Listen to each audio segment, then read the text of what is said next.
Hey Cal fans, this is Burke18 at WriteForCalifornia.com, the new home of the community formerly known as California Golden Blogs. In this video, I'm going to look at wide receiver Mavin Anderson, one of Cal's commits for the class of 2021. Here we'll see what kind of player he is, and we'll also take a look at how his Mission Viejo team used him.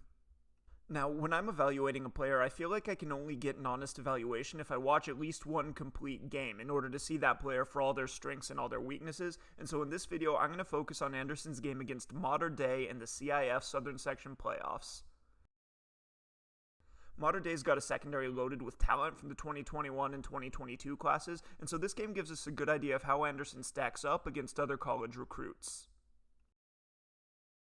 Against the Monarchs, Anderson caught 5 passes for 122 yards and was at his most dangerous when he was given a little bit of cushion by the guy that was covering him. In fact, in this game, all 5 of his receptions came against off coverage, and we can see the simplest version of that right here. On this play, Anderson's the outside wide receiver to the wide side of the field. As we can see, this wide side alignment puts him really far from his quarterback, and in situations like this, defenses will usually play off coverage because they know that any quick underneath throw will have to spend a lot of time in the air, and the payoff will only be a short gain if it's caught. On this play, Mission Viejo is taking advantage of that off technique by rolling 4-star quarterback Peter Costelli out to the right, shortening the throw and letting him hit Anderson underneath his off cornerback. We can see right here that the cornerback's almost able to get to the ball anyway by the time it's caught, and so if this would have been a longer throw, then that DB would have easily been able to break it up, and this is why defenses are usually pretty comfortable playing off coverage to the wide side of the field like this. Because of the length of these wide side throws, Mission Viejo primarily wanted to use Anderson as the single wide receiver to the short side of the field, creating shorter throws that would make it easier to hit quick underneath routes against off coverage. For example, on this play, we see Anderson lined up against cornerback Damani Jackson, a rising junior with offers from powerhouse programs all over the country. On this play, Jackson's playing off, and as we roll the tape forward, we see that he's also playing outside and over the top, and this positioning is going to let him defend the deep sideline since he doesn't have any deep help players there. When the cornerback plays like this, the defense knows that they need to give him some help inside and underneath, and so here we see Mater Dei dropping their outside linebacker inside of Anderson to take away the quick routes that can exploit an off DB. Ideally, you'd then want these inside linebackers in the middle of the field to drop underneath anything that comes further inside, but here we see that this weak inside linebacker is false stepping toward the line of scrimmage for no apparent reason, and if that guy would have dropped to 8 or 12 yards straight down the hash, then this would have been a much tougher completion. He doesn't do that on this play though, and this creates a huge window for Anderson, putting his cornerback in a very tough position playing from that outside over the top position. The quarterback throws it low and away to keep the ball away from the cornerback, and Anderson goes to the ground for the nice 17-yard completion.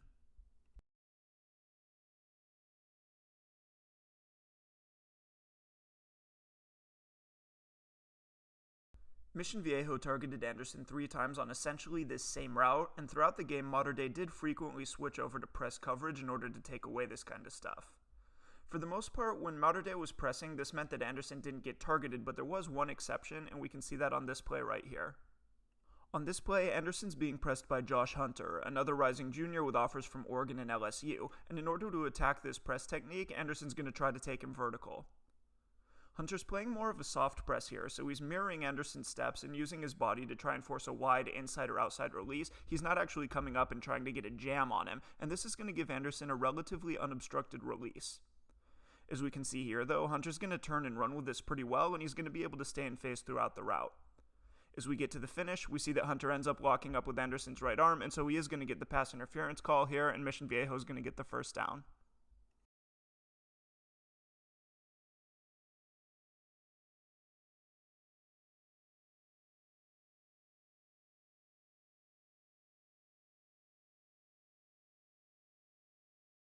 Other than that play, Anderson wasn't really targeted against the press, and in fact, lots of Mission Viejo's game plan was about finding ways to get him free of press coverage. We can check out this play for a good example. On this play, Anderson's lined up as the inside wide receiver in a trips alignment, and we see that Mater Dei has an outside linebacker walked up pretty close to him in order to obstruct his release. They also have a safety over the top here, and so this isn't really a true one-on-one mismatch between Anderson and that linebacker. To get Anderson off of that jam, they're just going to motion him across the formation to his normal spot into the short side of the field, and this is going to do 2 things to free him of that press. First, it's going to be hard to press him because he's in motion, and the ball snapped almost immediately after he gets to his final alignment. When you use motion like this and pull off a quick snap, it makes it hard for the cornerback to get set and ready to press, and so defenses will usually just play off in this situation. Second, we see that Anderson's lined up off the line of scrimmage, and this is going to put some space between him and the cornerback, and is also, for this reason, going to encourage an off alignment. Now, with Anderson's motion getting him off of the jam, he's able to run a quick hitch underneath that off DB, and because he's lined up into the short side of the field, this is going to be a nice short throw for the quarterback. In this game, about half of Anderson's 122 yards came on one big reception, and motion played an interesting role here as well. Here again, we see that Anderson's lined up as the inside man in trips, just like on the last play that we studied. Mater Dei again has an outside linebacker walked out directly over him, and they've got a safety over the top, much like we saw in the last play. Finally, and this is the critical bit, we see that Mission Viejo has a lone tight end to the offense's left here. On this play, unlike the last one, Mission Viejo is going to motion their running back out to the tight end side to put them in an empty set. And by the way, pardon the jerky video quality here, that's a problem with the broadcast feed itself. Now, to truly understand this play, I should first say a few words about motion.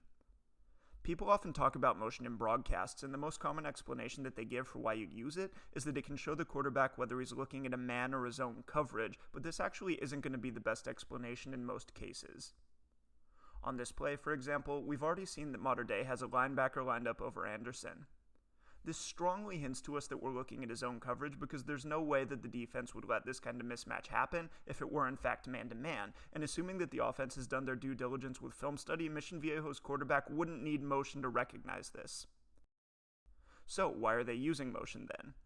No matter what game you're watching, if you want to understand motion, then the key is to look at how the defense responds to it.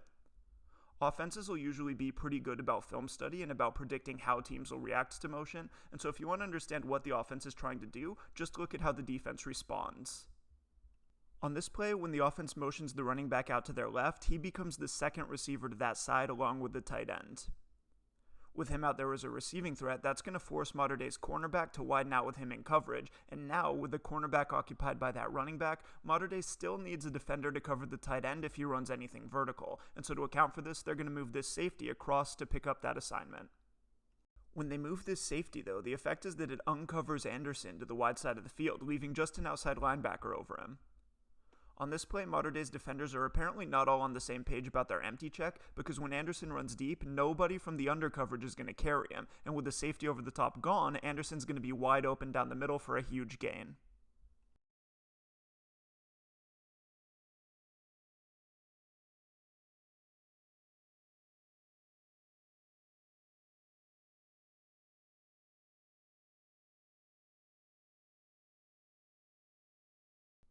Alright, so that gives us a pretty good idea of Anderson's usage in this Mater Dei game, and so now we're ready to recap what we've learned here today. We've seen that Anderson's at his best when he's got room to get up to speed and into his cuts uncontested. Because of this, we've seen that he's going to be most effective against off coverage, and if the defense won't give him this coverage automatically, then it's up to the offensive coordinator to get him off the line and to get him in space, and to use motion to create space even when the defense doesn't want to give it to him. In Mission Viejo, Anderson showed himself more than capable of doing a variety of things, and so at Cal it'll be up to Bill Musgrave to figure out how to use that versatility to manipulate the Bears' opponents. Alright, that's it for this video. If you like this kind of thing, then I've got a lot more off-season content over at patreon.com/Burke18, where I'm previewing the new Pac-12 coordinators, doing recruiting roundups for the whole conference, and more. So if you're missing football right now, you might want to give that site a try. Otherwise, I'll be back here in about 2 weeks with another recruiting profile, and until then, stay safe, stay sane, and go Bears!